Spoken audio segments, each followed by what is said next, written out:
special? What makes you want to continue doing it? And of course, here at Steak 48. Yeah, I mean, so Steak 48 obviously helps anyone who's had dinner here, whether it's here in Charlotte or anywhere in the country, I guess, understands just the experience that you're going to have. And I think the reason we call it the Ungala is, unlike most charity events where you go there, you're served the plated dinner, and the whole time people are just talking to you and asking you for money and selling you stuff and buy tickets and auction items. We don't do any of that. Like, we have a quick little presentation during the cocktail hour, and then you sit down, whether you come with 4 people, 2 people, or 20 people. You buy your table, you sit with your people, and you have a great dinner. And it just feels like you're having a Saturday night out on a Monday night. And the whole restaurant is ours. All the staff, all the servers are incredible. And that's it. That's the whole night. And I think people have really connected with that. They're like, listen, I bought my table, I paid for my chair.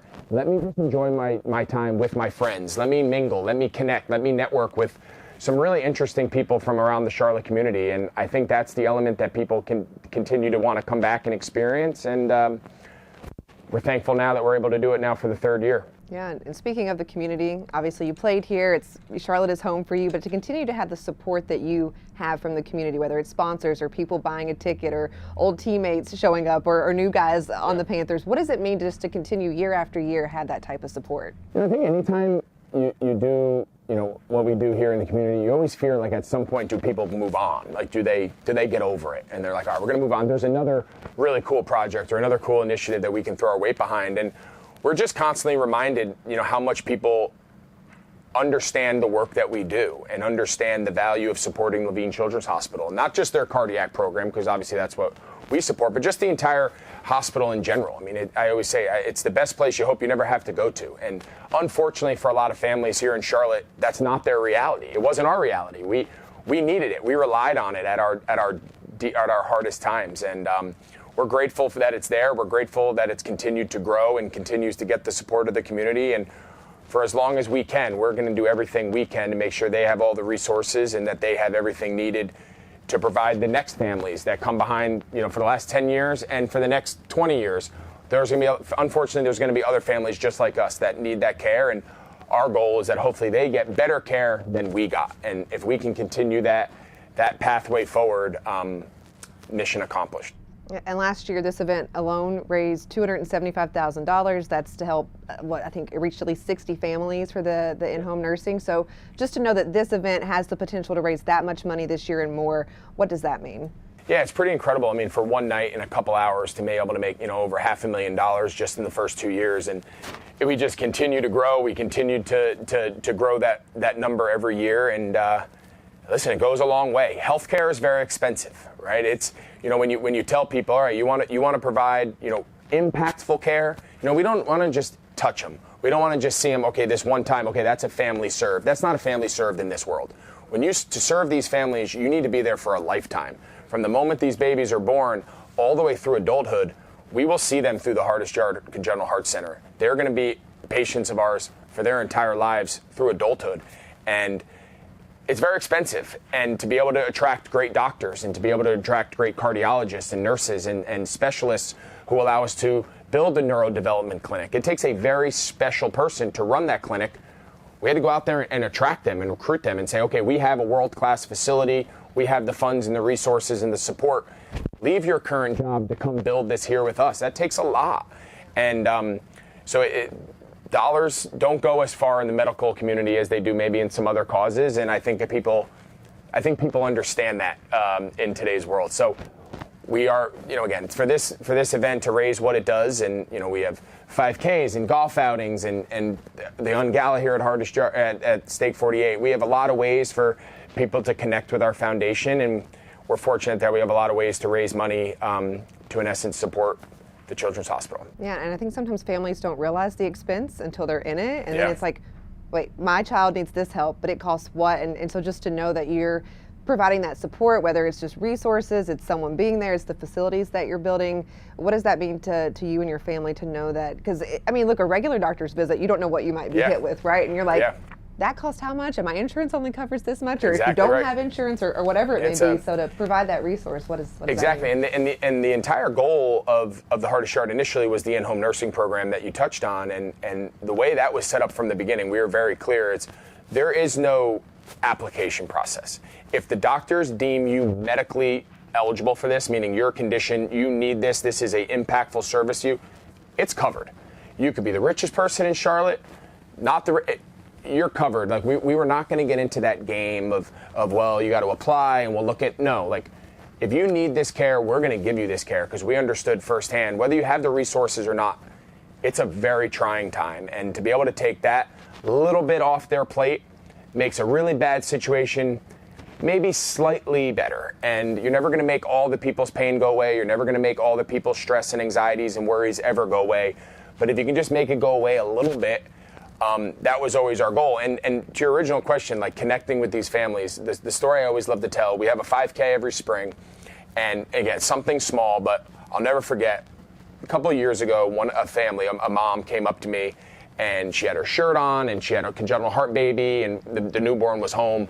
And she goes, the only reason my family is able to be here today, to be in this event, is because one of your Hardest Yard nurses is actually at home right now caring for our newborn. You know, the baby was a couple months old, so not a newborn, but like our baby at home. And so this family could go connect with other families, share their story, probably get out of the house for the first time since the baby was even born, and have a day of just like take a deep breath, walk for a cause, knowing your baby is at home, and a nurse who's been trained to care for them, who's been trained in that area. Like, that story always stuck out to me. I was like, that's why we do it, right? Yes, they're getting world-class medical care, yes. But you know what? That mom also got an afternoon that she hasn't had in, frankly, probably over a year. Right. And that matters too. Absolutely, yeah. And then for the kids, obviously TJ and his brother and sister, do they realize the impact that they also have and like what they mean to the community? Are they old enough now to kind of understand it or grasp it? Because I think people looked at TJ, right, and they looked at his story and they're like, he's our local hero and that kind of thing. I think so. I think TJ's story is initially what was the hook. I think people saw what we were going through and saw the struggles that he went through. I mean, even just up until a couple years ago with the transplant. And I think from then it's grown to like, this is so much bigger than TJ, right? Like TJ's just one of countless kids just in our community, let alone across the country, that share a similar journey and share a similar story. But yeah, I think what's been really cool for us is they don't come here to Stake 48, much to their dismay. They don't understand why they're not eligible to come to this. But you know, they volunteer at our 5K, and my daughter runs every single merch stand at our golf outing, and you know, they wear their Hardest Yard gear to school, and we'll show up at a gym or a soccer field on a Saturday morning in Charlotte, and you will find one person, at least one person, wearing our hoodie, you know, have a heart. So when they see it, especially TJ, like he's at the point now where he understands it. He gets the impact. He calls them his heart friends. You know, when he was a baby, he was cute and all that, but now he's in 5th grade. He's got a little more conscious realization of like what the impact is, and it's been fun to see them grow up alongside the foundation and be able to experience it at a different level every step of the way. Yeah, what do you hope is the next chapter for the foundation? Well, our most recent big play was, you know, obviously our efforts here are always going to be rooted in Charlotte, and they're always going to be rooted in Levine Children's Hospital. That's our core. This is our home. And but we had a really unique opportunity to expand. You know, we always saw this as larger than just one city and more of like a Carolinas type regional program. And so obviously being here with Levine Children's, this is the major center in North Carolina. And then the opportunity to partner with MUSC, my wife and I spend a lot of time outside the Charleston area. We have a home there, and MUSC Children's Hospital was a big reason why we chose that as like another place to spend a lot of time as a family, because of their cardiac program and being one of the biggest centers in South Carolina. So it just made sense. We approached them so we hold the big charity golf outing on Kiowa Island down there, and we're developing a couple other.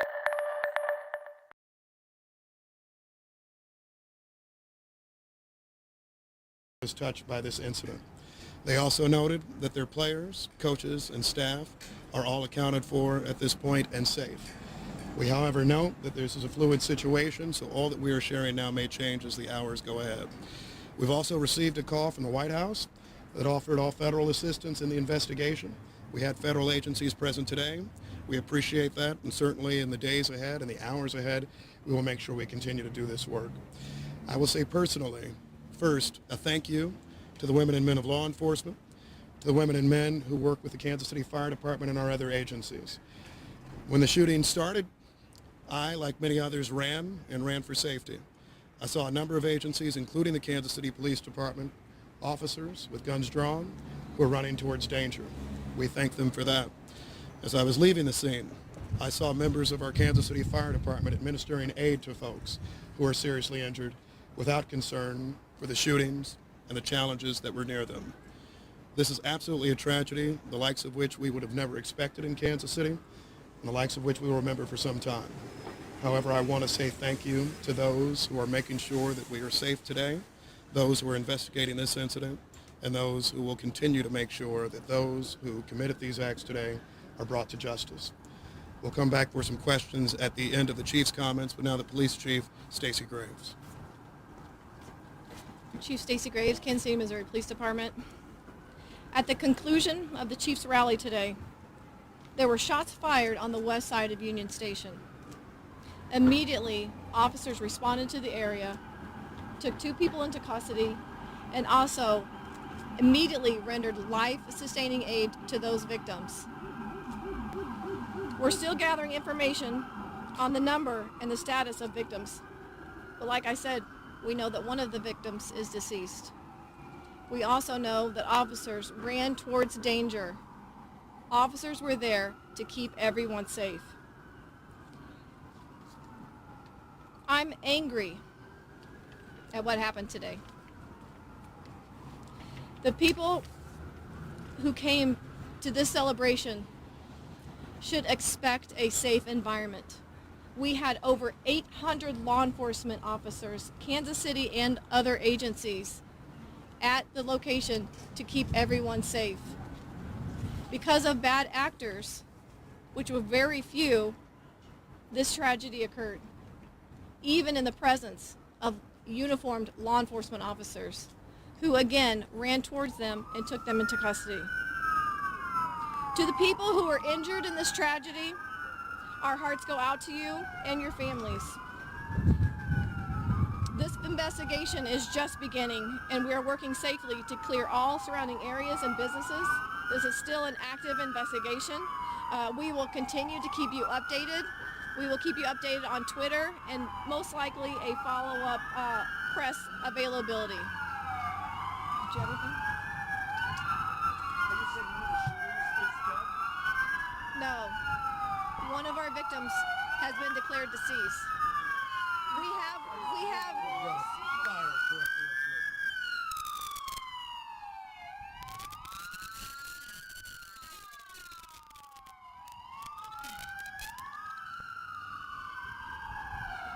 right now we have up to 10 to 15 injured by yes. Right now we do not have an exact number of people who were victims of a gunshot wound. It could be upwards from 10 to 15 with one deceased.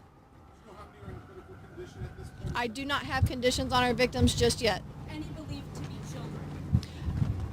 I do not believe that any of them were children. Any law enforcement injured in this? First responders? Nothing of note. Chief, what prompted? What do you guys believe now prompted the shooting? That is still under investigation. I myself was outside when I heard the shots fired. It is an ongoing investigation. It's going to take us a little bit to determine exactly what led up to the shooting. I will say, though, we do have 2 suspects in custody. There are reports circulating on social media that some fans may have helped to detain one of those. I have heard that as well.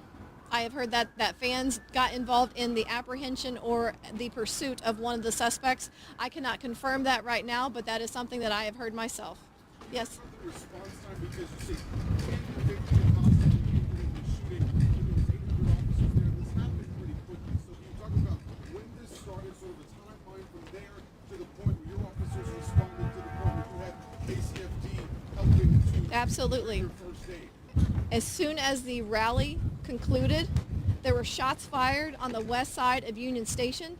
Officers were on scene in the area I know one of the suspects was immediately pursued on foot. Like I said, there's 2 suspects in custody. I have heard the information that was just requested. I will confirm or deny that. But after that, immediately officers began rendering life-sustaining aid, calling in fire, which is the fire department, to also assist those victims. Do you know if there were more than 2 people taken into custody? Because we had 2 people, after you guys had made your announcement, there were 2 people in custody, 2 people live on our air being taken, handcuffed, put into vans. So can you tell us about that and the process as this investigation continues? I don't know exactly the 2 that you're talking about that your camera caught on video being loaded into a wagon. I don't know that, but I can tell you that in and around that scene, it is still active. Not active in necessarily threats, but it's a very active scene. We're still investigating. This is still early on. We still have parties that are walking into hospitals. Chief Graves, do you know anything about the suspects in terms of where they're from? Are they from Kansas City? I do not know that, but that's something that I also will be finding out. 2 questions. We were hearing upwards of maybe 20 shots. Can you talk about the number that you heard while you were I'm hearing 10 to 15, possibly 15, with the one that is deceased. And do you know anything about the timing? It seems odd that it's waited to the very end of the rally. I don't have anything about, I can't give you an answer on the timing. I can just say that that's when it occurred, and we are investigating what led up to that. Maybe once we get some of those details, we'll know why that happened at that time, but right now it's still too new. Chief, was it just one incident or multiple incidents that injured multiple? That is something that is under investigation. Mayor Quinton Lucas talked about how you were on the ground and you yourself had to run for safety. I understand we're still waiting on a timeline and trying to understand what exactly happened. But we were having a Super Bowl parade, and this is what the country is talking about now. What is your message to this city at a time like this? I second the comments about the chief of police. I'm heartbroken. First of all, I'm praying for the victims and the families impacted. I start with them. I'm incredibly upset, disappointed. I was there with my wife. I was there with my mother. We never would have thought that we, along with Chiefs players, along with fans, hundreds of thousands of people, would be forced to run for our safety today. I think that I'll let the investigation shake out before coming to any further conclusions, but I think the initial response absolutely is anger.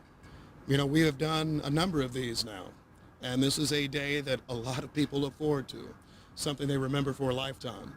And what they shouldn't have to remember is the threat of gun violence marring a day like this, injuring them and their families. This morning, I was actually thinking about bringing my child, as many people in Kansas City did. And I don't want us to have to, in our country, for every big event, think about a concern of being shot. As the chief noted, we had a lot of law enforcement officers there today. They did exceptional and outstanding work, and I will second that again. Because on your timeline point, I was inside of Union Station. We heard something.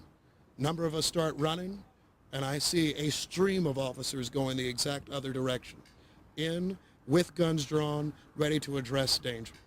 And that was the situation throughout. People who responded absolutely immediately. But I wish that we lived in a world where they wouldn't have to do that. I wish we live in a world where we wouldn't have to see incidents like that. But I'm as heartbroken as anybody. We will do a full and thorough investigation. I hope that we bring whoever this is to justice, and we will continue to try to make sure that we can be as safe as possible. However, when you have people who decide to bring guns to events, when you have people who are deciding to try to mar events, celebratory ones like this one, all of us start to become members of this club that none of us want to be a part of, which is those who have experienced mass shootings. I hope for Kansas City this is one of the last times we experience them. Were the players in any danger at any point? What's that? Sorry, Were I'm any going. players in danger at any point? Was I in danger? No, were any of the players, the Chiefs players? You know what? I think we'll let the investigation take a look at that. The police department responded effectively, I think incredibly quickly, to make sure that people would be out of harm's way. That being said, a number of us had to flee from a situation because we heard a sound of gunshots. So I'll let you answer your own question in terms of whether you think that's something that puts you in danger or not. In my view, anytime shots are nearby, you don't know where they're coming from, you don't know who's firing them and all of that, then perhaps there is a situation of danger. But This is a question Thanks, for guys. fire. Thank you, guys. We gotta get back inside. Can I ask a fire question? Of the 10 to 15 injured that you say, are all of those gunshots and whatnot, and do you have a sense of how many, or some of those also critical? Covered that we don't have that information. I just have a fire question. about Hold how on, it's 10 to handled. 15 is what we have, potentially 15, one deceased. I don't have a condition on the other gunshot Those victims. are all gunshots. though. Correct. Okay. correct. We don't know how many. One fire question, I do not. because Chief Graves said there We're were gonna no have a lot of children updates later, guys. We gotta go inside and gather this information. I appreciate it. What are the updates, Jake, later?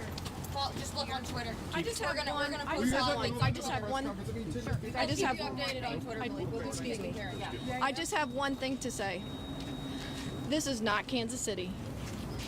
I'm angered by what happened, but I want you to know that the Kansas City, Missouri Police Department and all the law enforcement officers that were there today, that were serving and protecting, did the best that they could, and I'm so proud of them that they ran into danger, getting 2 people into custody, and at the same time rendering life-sustaining aid to those victims.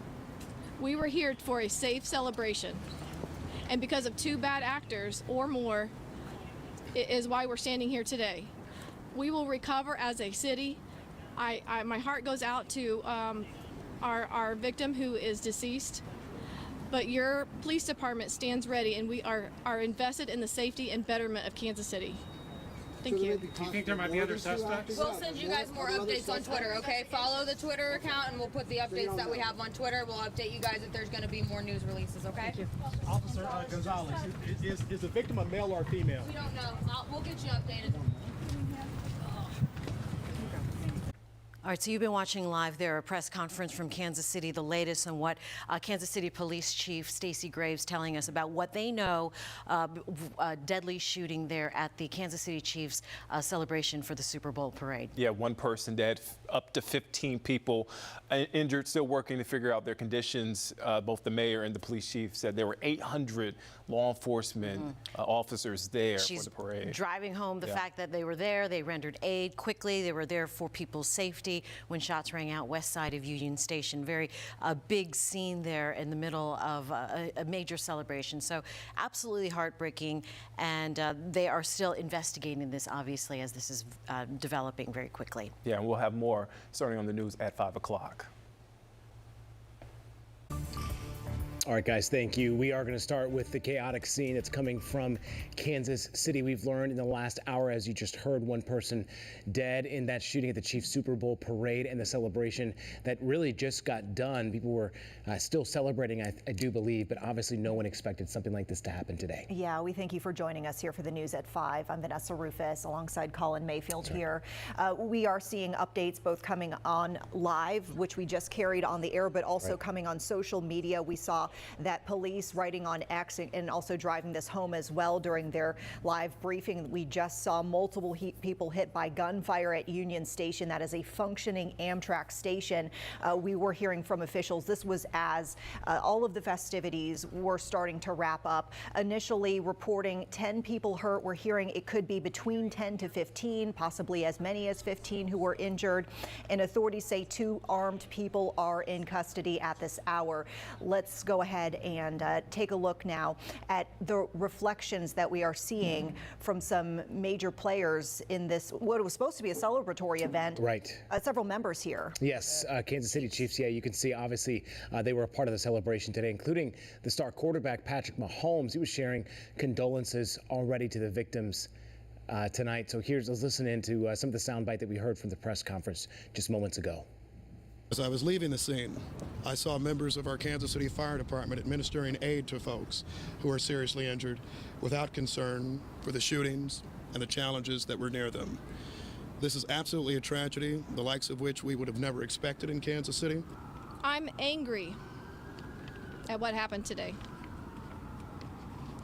The people who came to this celebration should expect a safe environment.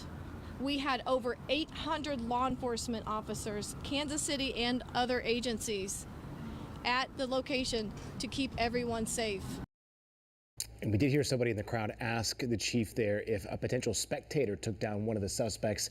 They're still investigating this, but that would be just an amazing break in this case. Obviously, we'll learn more throughout the evening. Yeah, the police chief saying that she had heard that. They still have to kind of course, investigate everything, but they're also working to clear areas that they can clear around businesses. Thousands of people down there. Yeah. So, of course, as more information comes in, we'll keep folks posted. Yeah. We have some other big news to get to from our area, though. Breaking tonight, we're learning from CMPD one person has died outside of a West Charlotte barber shop. Yeah, this unfolded outside the Master Cuts barbershop on Little Rock and Tuckasegee Roads.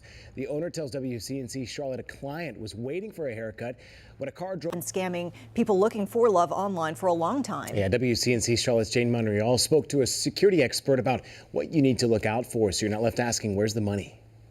The FBI's Internet Crime Complaint Center reports in 2022, romance or confidence scams accounted for almost $740 million in financial losses for victims. So while dating apps and social media may be effective in meeting new people, experts also warn if it's too good to be true, it probably is. A romance scam is where someone uses the promise of a romantic relationship in order to build trust with you. And once they created that trust, they'll start to ask for money or for you to invest in something. Claire McHenry is the president of the North American Securities Administrators Association, the country's oldest international investor protection organization. She says anyone with a phone or an email address is vulnerable. They'll often start out as a text message, a post on social media, or a message on a dating app. McHenry says people starting out in a romantic relationship should be interested in you, not your money. This is a fraud that we see all the time. It's often dressed up in new clothes, so we'll see it, track the headlines. And right now we're seeing some of these investments that they're pitching involving things like cryptocurrencies and digital assets, even artificial intelligence. Red flags you want to watch out for? People making a lot of excuses not to meet in person. They'll be traveling for business a lot, or they'll live across the country. We'll also see that they use secrecy. They don't want you to share this information with anyone else, or that the investment is just for a select number of people. We'll also see promises of high returns with little to no risk. She says, as a reminder, that's not how investments work. They all carry some risk. And using that fear of missing out against you may be a red flag as well. You can always look up the latest investor alert on romance scams. We'll include a link on our website, WCNC.com. Back to you. And tonight on WCNC Plus, we are breaking down what you need to know about romance scams and how you can spot them, protect yourself and others. You can watch our special at 8 to see if this is dating or defrauding that you're experiencing. With your help, WCNC Charlotte is making a difference in our community. Beautiful day, so many people helping. This is incredible. Let's spread that love tonight. Here is a $5,000 check that you guys can use to further the mission. There is nothing on earth like the feeling of giving back with your hands. $5,000 to you and Block Love Charlotte for what you guys do. If you'd like to make a difference, go to WCNC.com/make-a-difference now. This Black History Month, we're taking a closer look into the issues impacting Black Americans not only throughout history, but still today. Now, one of those issues is the gender gap. We'll get into the report from Forbes in a minute, but first, defining that gender wage gap refers to differences in income by demographic. We've covered this before, that the average woman earns just 82 cents for every dollar that's earned by a man. But Forbes says this disparity is even greater when it comes to women of color. Now, the business outlet went on to say that Black women earn just 60 cents on that dollar. Following behind, Forbes adds Latinas earn only 55 cents for every dollar that's earned by white non-Hispanic men. Forbes also says these stats can get worse depending on where you are. It says Black women and women of color are among the lowest paid workers, specifically when it comes to those rural areas. Now, as for the why, Forbes has a long list of reasons that these disparities exist. The causes range from factors like discrimination at work, age, working hours, and then, of course, parenthood. In 2 weeks, a Charlotte baker will be in Ukraine on a mission to deliver hope and aid to people in the war-torn country. But he's also traveling to send a message. The fighting is still happening, and its impacts are brutal. Manola Betancourt says it is no coincidence he will be there on what will be the second anniversary of Russia's invasion of Ukraine. And he says he hopes to remind all of us there are people there still needing help. My country called me, so I answered the call. Messages from the front lines of the war in Ukraine. Manolo Betancourt says his friend and fellow baker is fighting there now instead of working in front of an oven where he belongs. I have been seeing how we keep forgetting, how easy we forget things around the world. Betancourt says that desire to remind others of the need that still exists abroad and to go and be of service is why he's returning to war-torn Ukraine for a third time. It's about being brave too, and it's about sending a message and leaving a legacy to my kids that the only thing that the bad people needs to do in order for them to win is good people to do nothing. Do one of these boxes to carry bread around Ukraine. This scrap of wood is a memento from one of his last 2 visits when he brought donations from Charlotteans,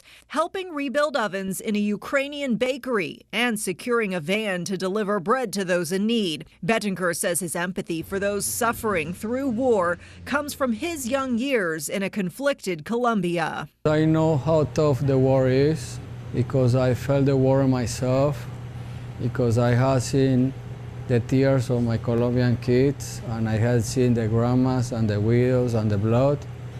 That's why I don't wish for anybody to see that. For this third visit, Betancourt's East Charlotte Bakery, Manolo's Bakery, is collecting donations for Ukrainians in store and online, and selling this season's